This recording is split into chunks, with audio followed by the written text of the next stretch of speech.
welcome back to Clifton Camera's Weekend Review. That's how we're gonna do. That's how we do it. That's how we're doing our segments from now on. Spring is finally springing in Gloucestershire. It's a beautiful day outside today. Hopefully we'll be spending much more time shooting outside in the coming weeks. Let's hope so. We didn't put out a show last week because it was a short week due to the bank holiday, and I think everybody found themselves pretty snowed under. Yes. Yes. We did have a chance on Monday to review the M50, so Ben and I took a waltz around the keys. So if you're interested in that video, you can check that out. That's on the YouTube channel. Link up there. Moving into today's episode, give us an update on what's going on with the 3 peaks progress. Well, a lot of you will know about this already. We're doing a 3 peaks challenge this year to help raise money for the Bristol Children's Hospital. There's a video for that again. You can see the link up there. Basically, this weekend we're going to be doing one of our first practice runs. We're going to Penny Fan in Wales. We're going to do the horseshoe, I think it's called. I think so. Yeah, I believe it's the a shoe of a horse shaped. Yes. So we're going to be doing a practice run of that this weekend. We're going to be doing some filming. We're going to put a video together for next week. Yep. So stay tuned for that one. Are you bringing grommets with you? I believe we are, yes. So there will probably be some photos of said. Mm-hmm. You should be able to see one of these 3 guys out on the trail. Other news, we have winners of our first Clifton Spring Photo Competition. We're going to be running another competition this coming month, but we'll announce the winners to that and talk about them at the end of this episode. A lot of good intros. On to this week's agenda. We want to highlight a few photographic headlines from publications around the web. We have got Nikon's secret code shows if your gear is refurbished. Mm-hmm. Adobe releases a big Lightroom update with the addition of new profiles. Yep. Canon unveils 100 FPS ultra low light sensor. Interesting. Photographer sparks armed manhunt after being mistaken for sniper. Again. So, again? Yeah, that's happening a lot. Mobile phones. Is it about time we start considering them as a serious photographic tool? And I think that is pretty much it for this week. So let's get started. Tell me about Nikon's secret code. Well, basically, if anyone is out there buying second-hand equipment and you're a little unsure as to whether it was originally bought brand new or refurbished, an easy way to find out, if you have a look at the serial number, or should I say the barcode on the actual body of the camera or the lens if you're buying one, you will find 2 pinprick indentations either side of the barcode. So that is something that Nikon have been doing basically to say, yes, we have received this, we have refurbished it, and so it has been resold as such. Yeah, so that's a good thing if you're buying something that somebody tells you is being refurbished, you'll know that it actually has been refurbished by Nikon. They're not trying to sell you something that they've had some sort of DIY go at fixing in their basement or something. And even more if somebody's trying to tell you that they've bought something brand new, that you'll be able to say, well, actually, no, this was refurbished. Yeah. So, yeah. Okay, well, that's very useful. I don't think a lot of people knew about that. I certainly didn't. Second on the list, Adobe releases a big Lightroom update with the addition of profiles. So this Adobe Lightroom update is big one. Yeah, it's a big one. Yeah, Lightroom and Camera Raw. This was compatible with. So I think the major thing with it, without going way overboard, is that they've added these 6 new profiles, which they've only had one standard profile since 2003 with their first camera raw processing. I think it was raw rendering sort of software they came out with back then. Right. And it's just been standard. The benefit to having these 6 new profiles, which are, Ben's got them written down, color, monochrome, what are the other 3? Portrait, landscape, neutral, and vivid. So what you basically do with these profiles is they're a good profile that you can apply to your, to your raw photographs, and they give you a starting point to begin processing your images. Ben was explaining to me that it's good if you have, if you have multiple cameras on a shoot or something like that. I think basically what they're trying to say is if you have the same starting point, but you've been shooting in RAW with multiple different cameras, you'll have the same starting point, the same sort of feel to the images, and you sort of process from there, and the profiles speak for themselves. Yep. If you want something with strong color, if you want something that's in black and white, you're shooting landscapes, portraits, they're exactly, what the tin says they kind of do. There's also a load of new creative profiles as well. So I guess this is like LUTs. Is it like the lookup tables? I think it's like preset sort of settings for. Yeah. So you've got artistic, black and white, modern, and vintage. So they've got loads of stuff in there. Yeah. So huge update for this one. Yeah, massive update. About this one. It's quite a popular thing right now, isn't it? Like a lot of popular YouTubers and like, I don't know what we call them, like social media photographers, content creators. They all sell their own. They sell like presets, don't they? Yeah. That you can just like filters. You can buy, like filters. You buy the settings and then just apply them to your own sort of raw images. Yeah. So I think that's Adobe trying to help us be a little bit more like our photographic idols and get that consistency. Next on the list, Canon unveils a something. What is it?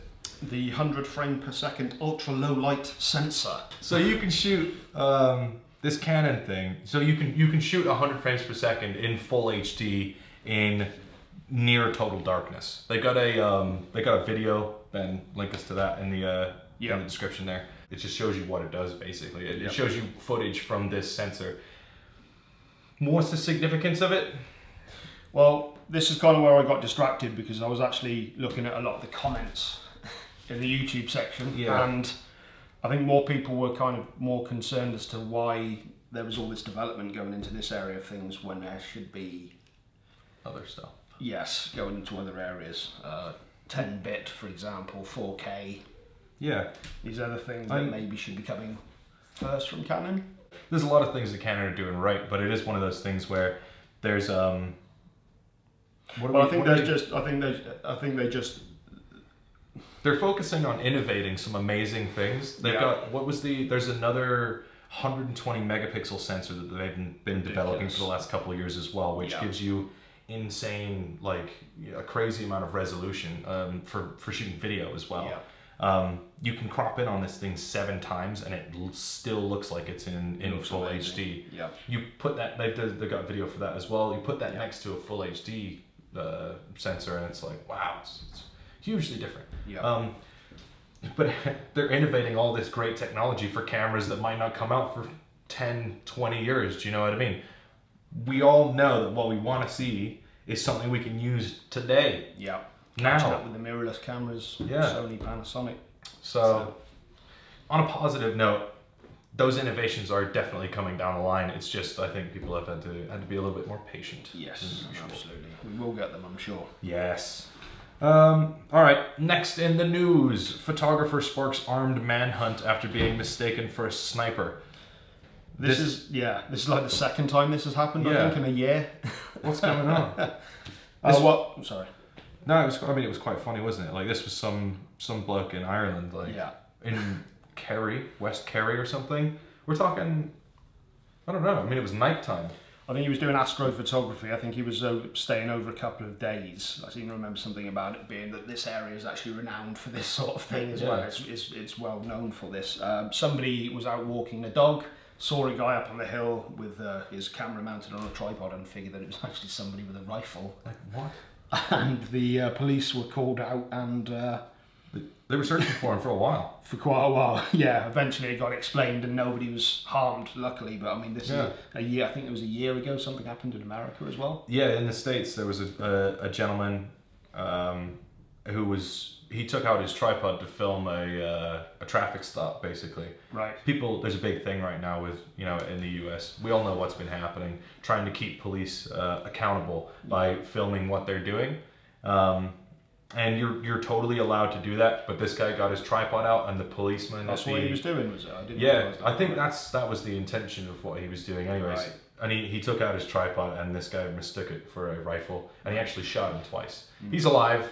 Everybody's fine, but like, I don't know if this whole mania surrounding gun control and the whatever's going on right now is maybe leaking over into other countries. Well, it's definitely something to be conscious of, isn't it? Yeah. You know what I mean? Where you just be careful where you're setting up because things happen. You got to be. I mean, I suppose tripods could be quite threatening, maybe. I've got a threatening tripod. I can understand why. I can understand where mistake could be made. Yeah. You know what I mean? I do understand it. From a distance, I think it's more paranoia than anything, though, isn't it? It's just people are just being really paranoid now. Photographers are getting shot because for doing what photographers do. So yeah, bit weird. Turns out they found this guy, and he was totally unaware there was like a manhunt going on for him. The cops probably rocked up, and he was shooting photos of the stars, totally unaware that you know below there was a whole. Kerry was in a panic about a sniper amongst them. Anyways, so moving on. Be warned. I think the lesson there is careful with your tripods. Yeah.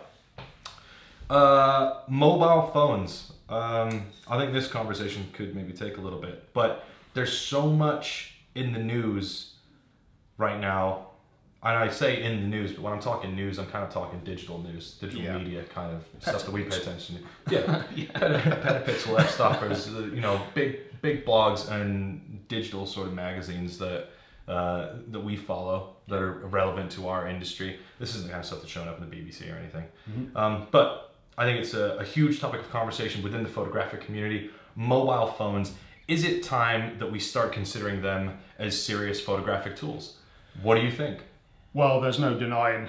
I mean, some of the stuff these phones can do now is pretty phenomenal. You've got people who have whole Instagram pages dedicated, well, literally iPhone only or whatever, don't they? I don't know about. Obviously, I think the printing side of things. That's where you're getting into a bit more of a rough area, because I don't know how big you can print these. It's definitely in terms of social media, there's no denying that mobile phones, the cameras on them are definitely becoming a big player. I mean, people are using them as like real tools to create films. Yeah. Do you know what I mean? Like, there's a lot of serious accessories coming out for mobile phones now. One of the ones that just this week I've seen somebody's making ND filters for mobile phones now. There's another company called, is it Movement or Moment? Moment. So these guys have announced a whole line of products aimed at shooting cinematic video on iPhone X. Oh, really? So you've got like a phone battery, like a rig, and then they're developing like lenses that you can attach to like phone cases, kind of like how Zeiss do their EXO lenses, you know? Yeah. And then you've got, well, I mean, this is kind of the reason we got these things out, but they've got tons of accessories for mobile phones now. I think they are probably serious photographic tools at this point in time. I think it's going to get more and more that way as well. I mean, I'm really annoyed because I recently bought a Samsung S8, which has got a fantastic camera on it. It is great, but the S9 has just come out, and that's got a variable aperture lens on it where you can switch between 2.4 and 1.5. Yeah, and it's serious stuff. Like on a similar note, this Huawei, put the logo somewhere so you know what I'm saying. Just to make sure. It's pronounced totally different than how it looks, but that's just us being Westerners. But they just came out with the P20 Pro, and DxO Mark is like the online sort of photographic lab that tests cameras. So when the A7R3 came out and the D850, those are the reports that we were looking at, and they were saying this is scored an overall best in class. This is the best thing we've ever seen, kind of thing. Can't deny it. Well, these guys have given this Huawei P20 Pro an overall 109 and a still image score of 114. Now that doesn't mean anything to you right now. Those are just arbitrary numbers, but to put it into perspective, that's 10 points better in comparison to the iPhone X, the Google Pixel 2, and the Samsung Galaxy S9. Yeah. This thing's got 3 different lenses on it. It's got a main camera. It's an f1.8 camera, shoots at a 27mm equivalent focal length, a secondary one that's an f1.6 27mm, and a telecamera that's an f2.4 80mm equivalent. I feel a fool for even mentioning the S9 now. if had I known. I mean, this thing's serious business, and the optics in it are made by Leica. Really? Yeah, on the back of the phone it says Leica. It says Vario Summilux 1.6 to 2.4, 21 to 24 to 80. I mean, that's the kind of annotation that you see on expensive professional camera lenses. So even these companies are getting into this now Yeah. as well. I mean, you mentioned the Zeiss lenses earlier as well. What are they called? Exo lens. Exo. I mean, they're fantastic. Yeah. They're fantastic lenses. So even Zeiss is starting to get in on this stuff. Yeah, Zeiss have been making those for a year or two now. So I don't know. I think it's time that we started taking it really seriously. Now, there was one thing that sort of came up in the comment section when I was looking at this discussion, and this was that guy Ed Gold. Yeah, fascinating guy. Really fascinating. So he's a full-time photojournalist, right? Yep. And he basically makes his way around the world working with and taking photos of remote peoples. Yeah, he really immerses himself within the culture, doesn't he? Wherever he goes, he spends years at a time, I think, in some of these places. And like, how does he fund his visits? You know, like he just does manual labor when he gets there. Yeah. This guy can do. He's an arborist. He's a lumberjack. He's a cook. He'll paint your house. Yeah. Whatever he does, but he's been homeless for the last like 16 years because he can't make a bloody living as a photojournalist. And because of one of the comments in the section was, you know, there's this news guild of New York, and this is not something that reflects poorly on them at all. But one of the commenters said that the News Guild of New York recently hosted an event with Reuters photographer Brendan McDermott, who's a professional photojournalist in New York. That's the area that he covers. And the event was all about how to take better photos with your phone. And it was geared towards media professionals and journalists. Really? Right. So mobile phones are now seriously, they're starting to affect, having a real effect on the industry, on the journalism industry. Yeah. You know what I mean? You're probably not going to do a studio shoot with an iPhone. Yeah. But some people have. Yeah. Yeah, I think some people have. But I mean, who were we talking to? I feel like we were at an event recently and somebody was saying they couldn't, when they got their camera out, they were working in an elevator, a very tight, confined space. Yeah, who was that? It was just too close, like, for the camera and the lens that he had. So he took the photo with his phone. Just to get the shot. I think the photo got published. Yeah. The best camera is the one you've got with you, as they say. So, yeah. So I think there's a real place, and people are going to have to start taking mobile phones really seriously. So speaking about shooting with mobile, we've got some accessories here. Ben, what did you pick out as your favorite mobile accessories? Well, we don't actually have what I wanted here yet, but this is very close to it. So we've got the 5K Gorilla Pod kit, which is absolutely a fantastic piece of kit. This is for your heavier DSLRs, obviously. Yeah. But we do have, there's a 3K and a 1K. Yeah. But we've got the mobile rig coming out soon, which is kind of a similar thing, which is going to have 2 arms coming out here. I want this. So you can attach your microphone or a light or whatever you want to do with it. And also combine that with the Grip Type Pro 2. So you can put your, I think you can put it in landscape or portrait, can't you? Yeah, it just switches back and forth. I've got one. We've used it before at TPS and stuff. So yeah, I mean, so many people are doing it for whether it be Instagram stories or whatever it is they're doing, or even on YouTube. A lot of people are using phones now, so you can combine those two together with the arms. You've got a pretty good rig, you know.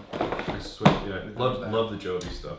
Yeah, really good. I think it's really finding its feet now. Yes. You know, because I mean they've been making great stuff for years, haven't they? But yeah, some of this stuff. I mean, that really is a high quality. You got the 3K. I got the 3K, yeah.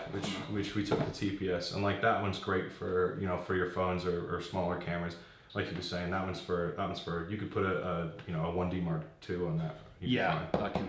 Well, 5K. Yeah. It's sweet. Other things.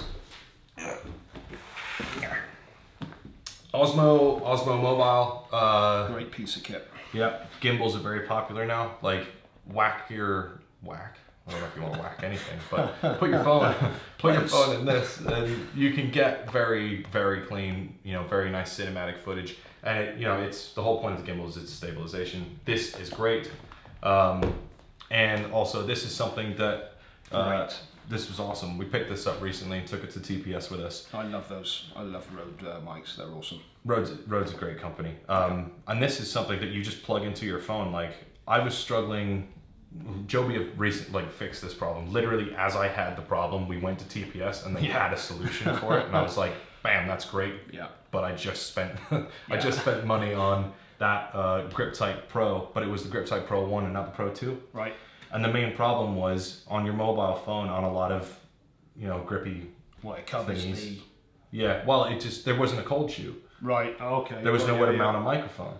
And I was like, how am I going to solve this problem? And I was looking for answers for a few hours. Little did I know, downstairs in our warehouse, we were selling these things, Video Mic Me, and it gives you like all the great quality of a Rode microphone. But you can just click it straight into the jack on your phone, the 3.5mm jack. Ready to go. Yeah, and it just sort of clamps on there and just kind of stays there. So these are our some of our favorite accessories that you can use right now for making mobile content. Yep. You can find a link in the description. Yes, sir. What are we missing here? Anything? I think that was us done, wasn't it? I think it's promotions. Yeah, that's about it. This week's promotions, we've got some Nikon Spring instant discounts. Did you want to do the spring competition? Ooh, spring photo comp. My bad. Yes, thank you to everybody who participated in our spring photo competition. A lot of great entries. Really good entries, actually. I was interested. It was interesting to see like how many people did a great job of interpreting that spring brief. We got quite a lot. We got quite a lot. It was very good, very encouraging. Mm-hmm. Plenty of macro photography. I just sprayed my whole page. Plenty of macro. Yeah. So the hashtag was #Clifton Spring Photo Comp. Congratulations to local Gloucestershire photographer Pearl Button. Check out her Instagram account @PearlM24. We love the macro shot of the bee. Thought it was phenomenal, and I noticed some discussion in the comments about a yellow background. Looked pretty yellow to me. Looked really nice. Runners up and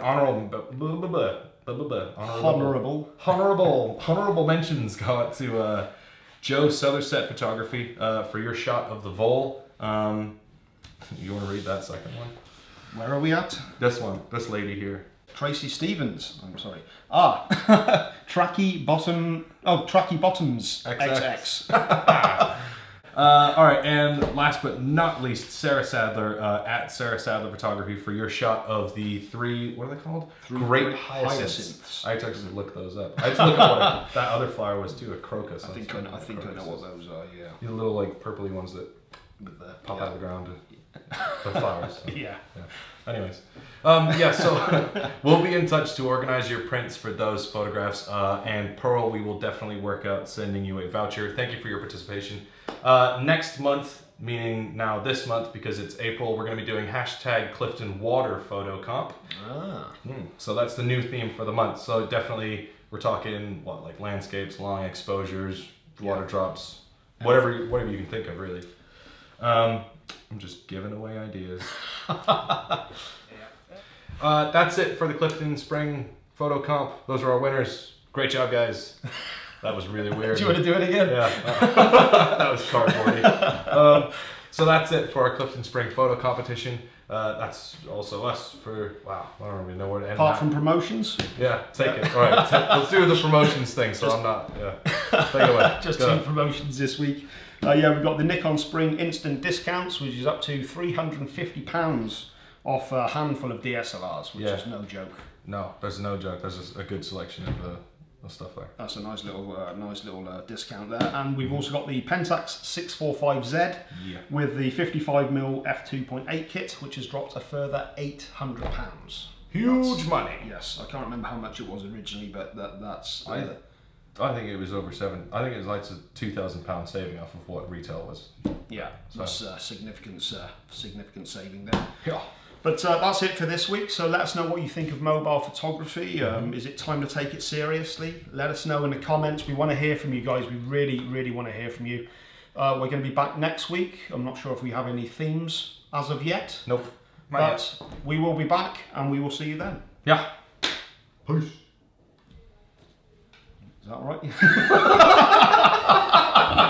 That's good.